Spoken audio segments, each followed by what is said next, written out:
Nakaranas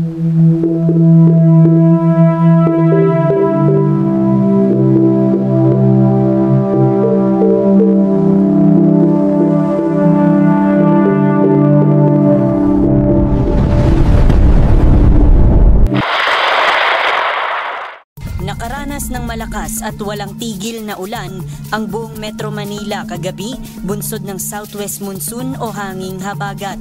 Nagresulta naman ito ng pagkalubog sa tubig baha ng iba't ibang lungsod.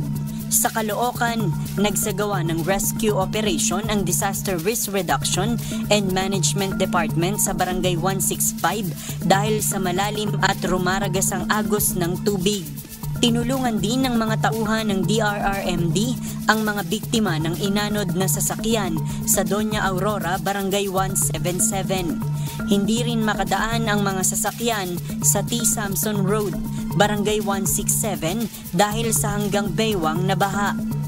Sa Malabon, pinasok na rin ng tubig ang San Lorenzo Ruiz General Hospital, ngunit tiniyak ng pamunuan na tuloy ang kanilang serbisyo.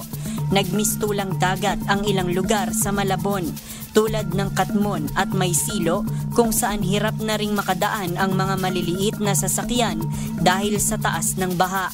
Sa Navotas, tumukod ang trapiko sa R10 patungong port area dahil hindi na madaanan bunsod ng taas ng tubig.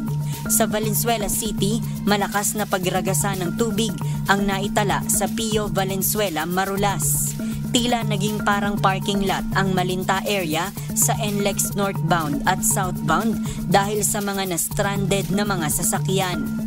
Sa Quezon City, isang bata ang tinangay ng agos sa Batasan Hills pero agad namang nasagip at nasa maayos ng kalagayan. Sa Fairview, inabot na ng baha ang ikalawang palapag ng ilang bahay, dahilan para humingi na ng tulong ang mga residente. Sa Marikina, itinaas sa third alarm ang Marikina River matapos umabot sa mahigit 18 metro ang tubig, kaya't ipinatupad ang mandatory evacuation sa mga lugar sa paligid ng ilog.